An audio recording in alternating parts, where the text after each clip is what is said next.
Hello and welcome to the viewers of this video. This is the Orange Fan here, bringing you another entry for the episode Recap and Thoughts category. This video will be dedicated to episode 21 of Young Justice, Image. We begin this episode at Mount Justice on November 22nd, where Green Arrow and Black Canary in their civilian clothes arrive in the cave because Batman has called them to see something. Batman, Martian Manhunter, and Red Tornado proceed to show the two a video where it looks like Black Canary is training Superboy, but then the two of them start to kiss. But then it's quickly revealed that Black Canary was actually Miss Martian taking on Black Canary's form. Green Arrow actually finds this to be pretty funny, but Black Canary does not share those sentiments. Martian Manhunter explains that what Superboy and Miss Martian were doing was a common game on Mars, saying that because Martians can change form and read minds, no one is ever misled. And Martian Manhunter is confident that Superboy knew that Miss Martian was taking on Black Canary's form. Black Canary's response is that they're not on Mars, and Martian Manhunter responds that his niece still doesn't understand that there are some things that are done differently on Earth compared to Mars, and Black Canary decides that she'll make Miss Martian understand. In Miss Martian's room, she's currently in her human disguise, and she's watching a TV show where the main character bears a strong resemblance to Miss Martian's human disguise. Black Canary knocks on the door, requesting to enter. Miss Martian quickly turns off the show, and she changes her appearance to her green-skinned civilian clothes appearance, and then she says that it's okay for Black Canary to enter now. We cut a little ahead where Black Canary is summarizing why that Martian game could be seen as harmful to humans. And Miss Martian is honestly, she's honestly sorry that she caused Black Canary some, she's honestly sorry that Black Canary was hurt by what she saw. But Black Canary quickly clarifies that she's not angry anymore. And she says that Miss Martian should just be herself from here on out. This leads to Miss Martian giving a very hasty and startled response that this is who she is what she says. And Black Canary is startled by this response, but before anything else can come of this moment, Batman calls all the Young Justice team members that are present, Robin, Kid Flash, Superboy, and Miss Martian, to report to him for briefing of another mission. Batman explains for this mission, Qurac's president Harvashi, who is known to be a humanitarian, is suddenly allying himself with Bialya's dictator, Queen Bee. The country is the two countries are neighbors, and suddenly Harvashi is agreeing with Queen Bee's unfounded claims that Qurac and Bialya were once one nation. And in about 2 days, there's supposed to be a ceremony where Qurac and Bialya will merge into one nation, and Queen Bee will rule the joint nations. And Harvashi has even allowed the Bialyan army to enforce martial law in Qurac as well. Robin suspects that Queen Bee must be behind this because he mentions that Queen Bee has the power to control, to place some kind of mind control on most men. And Batman adds that her abilities also extend to some women. But he says this isn't the case because Queen Bee's abilities don't work at long distances, and Queen Bee has been in Bialya this whole time. So Batman is tasking the the 4 Young Justice team members to figure out what exactly is going on.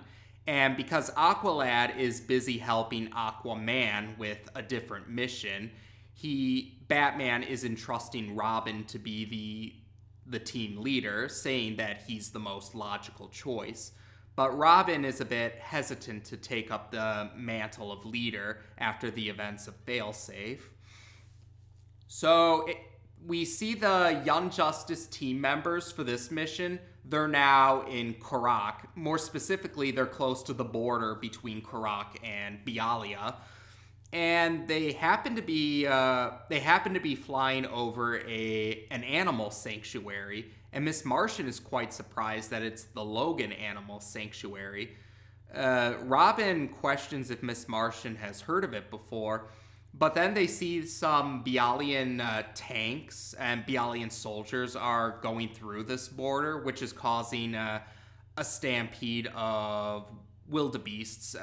Yeah, and there's actually 2 civilians that could be hurt by the stampede, a woman and a boy. And so Miss Martian says that they have to help them, while Robin acknowledges that this goes against what their mission is. He does agree to help the civilians, but he implores the other members of the team to activate their stealth suit because this could be an international crisis if they're exposed. So they proceed to do so, and they manage to take care of they manage to stop the stampede, or they manage to divert the stampede. Superboy does. He stops one of the wildebeests, although he accidentally injures it in an effort to stop it, and the rest of them just go around the woman and the boy. And they were tending to another sick animal, and Miss Martian uses her telekinesis to keep it from running away and getting hurt. So all of the team members present arrive to make sure that the 2 are safe. The boy recognizes Robin and Kid Flash, and he's quite excited that he and his mother were saved by them.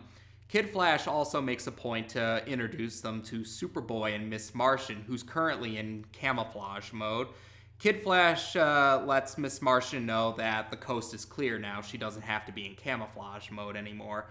So when she makes herself visible again, or fully visible again, and pulls back her hood to reveal her face, the boy in particular is actually quite surprised when he sees Miss Martian's face.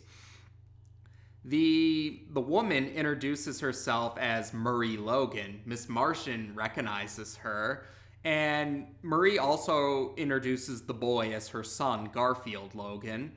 And while she's a little upset, thinking that their actions might have made the Bialyan soldiers come after them now in retaliation, Garfield points out that Marie's actions are uncool, as he puts it, so she quickly expresses her gratitude that they did help her. And she says that the 2 animals present, the injured wildebeest and the other animal that was sick, need to go to her clinic. And Miss Martian says that the boys can take care of that. She'll help Marie with rebuilding her fence. And, well, both Miss Martian pleads to Robin to this, and Garfield pleads to his mother about this, and Marie and Robin both agree to this, much to the excitement of Garfield and Miss Martian. So the sun is rising now, and we arrive at the Logans, where the clinic is for the animals, and also where the Logans live. And when the boys enter the house, Garfield comments on how interesting it is that Miss Martian and his mother bear a strong resemblance to each other. At first, the male members of the Young Justice team that are present for this mission didn't quite catch that at first, but Garfield did, and he says that Miss Martian especially resembles his mother during her time as a TV star on Hello, Megan, a TV show, which surprises the other boy. Yeah, which surprises the boy members of the Injustice team that are present. And Garfield mentions that the show was made back before any of them were born, and saying that that there was only one season. But he thinks that his mother still has a video of an episode lying around somewhere. Meanwhile, while Miss Martian is helping Marie to rebuild the fence, Miss Martian is very enthusiastic about her status as a fan of the show, and she starts to ask questions to Marie about what it was like on the show, but Marie rather quickly clarifies that the character on the show and Marie herself are not the same person. Garfield finally finds the pilot episode of Hello Megan on VHS, and he's about to pop it in. But before he could start it, Superboy's super hearing catches Bialyan forces are on their way to attack. As Marie predicted, they are going to attack in retaliation. Robin orders Garfield to stay inside, but as Marie points out, Garfield is an 8-year-old boy who doesn't listen to orders. And Garfield did try to free the two animals, or he tried to help the two animals in the clinic escape before they could get hurt, only he ends up getting hurt when one of the aircrafts shoots at a tank near the clinic, and Garfield gets caught in the explosion. After they stop the attacking soldiers, they find out that Garfield needs a blood transfusion, and his blood type is O negative, but none of the Young Justice team members have that type. But Miss Martian says she might be able to do so because her ability to change form happens on a cellular level. And so she might be able to match his blood type in order to help him. So the rest of the Injustice team leave the room so Miss Martian can concentrate. Robin is stressing about how they're going to help Harvashi because time is running short before this unification of the nations happens. And while Kid Flash tries to turn on the news, he accidentally turns on the Hello Megan episode that Garfield put into the VHS. And it has that very upbeat sitcom opening. And yeah, they're kind of the three team members are thinking, they're like, what? Superboy thinks it might be a coincidence, but as they watch a little bit of the episode, they see that, the character Megan Wheeler acts a lot like how Miss Martian acts. And they even find out that Megan Wheeler's boyfriend on the show is named Connor, which Superboy's civilian name is Connor. When Miss Martian arrives to let them know that Garfield is now stable, he just needs to rest, they quickly change to the news channel.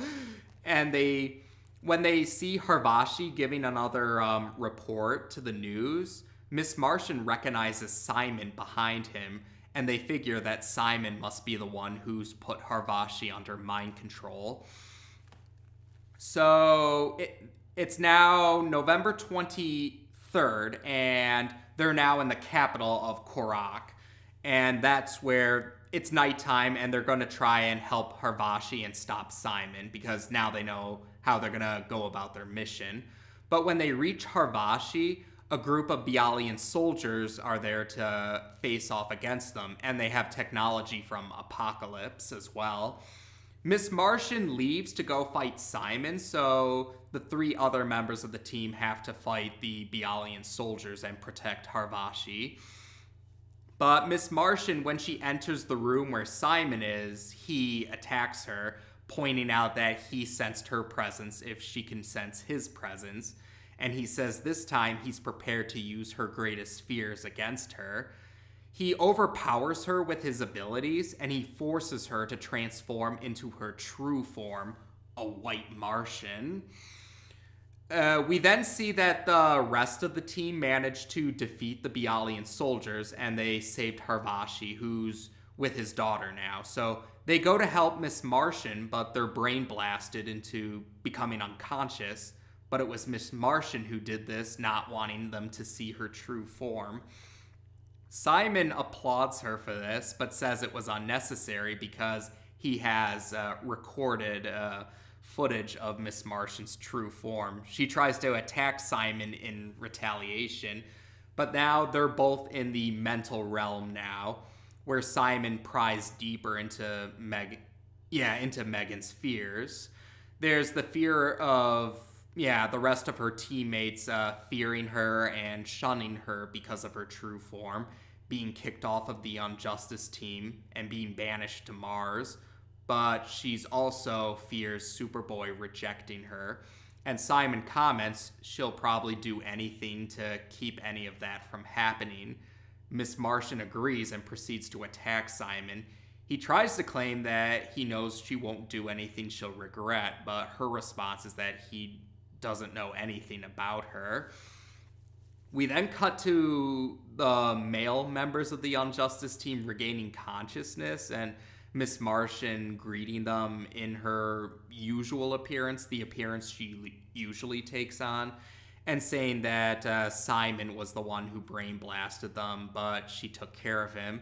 And we see that Simon has a blank stare on his face. His mouth slightly opens and he's drooling a little. It's now morning and we see Queen Bee outside of the Capitol building of Qurac, demanding to be let in, but Harvashi saying that Queen Bee had her minion place him under mind control, so he didn't of his own free will. He didn't agree to the unification under his own free will, and Queen Bee declares that Qurac will be hers. But then we see that Queen Bee was actually Miss Martian in disguise. Robin says this was the best way he could think of to let the public know that Queen Bee was the mastermind behind this. And then we see a news report where Bruce Wayne has arrived to help Harvashi out with helping out Qurac after what recently happened. And we see Garfield has recovered now, but his eyes are green instead of blue as they were earlier. Back at the Logan Animal Sanctuary, Kid Flash congratulates Robin on his first go as leader, and he goes to look for a souvenir, but when he pulls up the Hello Megan tape, he questions Miss Martian about the similarities. Miss Martian admits to her teammates and to Marie that she had a very lonely life on Mars, and that becoming Megan was how she, her uncle would show them TV shows, or he would show the Martians TV shows from their sibling planet Earth, and Hello Megan stood out to her for some reason, but she says that the show helped her get through a very lonely childhood. And she's hoping that Marie isn't upset that she adopted her appearance for her human disguise. But Marie clarifies that she's honored and says that she's grateful that Miss Martian saved her son Garfield's life, saying that Garfield now considers her his sister, or his blood sister. And Marie says Marie says she considers Miss Martian to be her family as well. And Miss Martian and Marie hug, and Miss Martian says how much that means to her. But when Miss Martian goes to check on Garfield in his room, Queen Bee is there waiting, and she comments that she has put Garfield under her control, saying that she has given him orders to harm himself if anything happens to her. She then reveals to Miss Martian that she knows Miss Martian's true form. Simon wasn't the only one who figured out, and she blackmails Miss Martian, or else she'll reveal to those that Miss Martian cares about. She'll reveal Miss Martian's true form to those that Miss Martian cares about, and that's how we end the episode. Now, here we have another spotlight episode for Miss Martian, and As far as season one's spotlight episodes for Miss Martian goes, this would be my favorite of them. This one really gave us a better understanding of Miss Martian as a character. We got to see where her human disguise came from. And we did get to learn that just like in the main comics, Miss Martian here is a white Martian.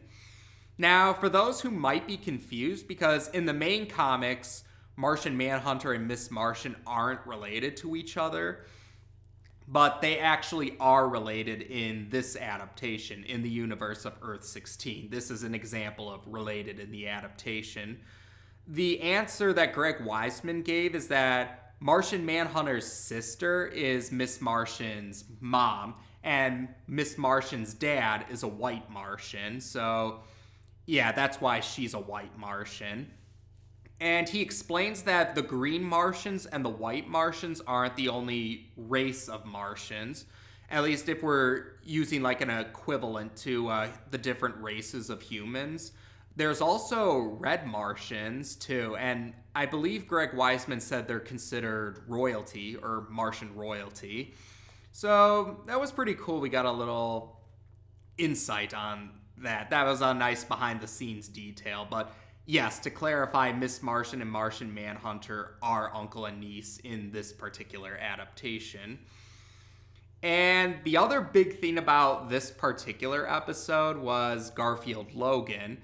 For those that don't recognize his name, that's the civilian identity of Beast Boy, who most people who aren't too familiar with the comics may recognize him from the animated Teen Titans series. So Beast Boy is on his way to appear in this one too, or we got to meet him as a normal civilian at first. Although there are hints of him becoming Beast Boy in the future, namely his eye colors changed from blue to green, thanks to the blood transfusion that Miss Martian gave him. And that implies how Beast Boy gets his powers in this adaptation, and I thought that was actually a pretty cool twist, that they tied Beast Boy's origins in with Miss Martian and Martian Manhunter indirectly.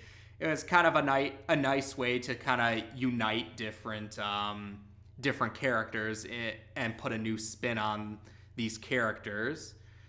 And yeah, I have to admit, Miss Martian brain blasting Simon and putting him in a vegetative state, that was pretty unsettling.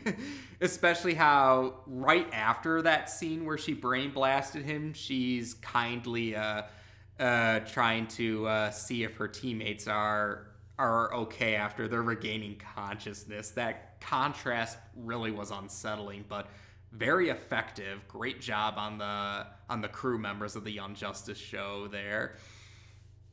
And the end of the episode where Queen Bee is blackmailing Miss Martian was also pretty unsettling too. It definitely helps to build up as we're getting closer to the end of season 1. But there you go. I did enjoy, like I said, this would be my favorite of Miss Martian's season 1 spotlight episodes. It was great to learn more about her origins. It was great to learn where she adopted her human disguise from. And it was cool how they tied it into another character, Beast Boy, who will be showing up down the road. So that's a pretty... Yeah, I liked how they united all of that. Yeah, I felt it was well executed, and I did enjoy it overall. And with that said, we've now discussed episode 21 of Young Justice on this channel. Take care, and until next time.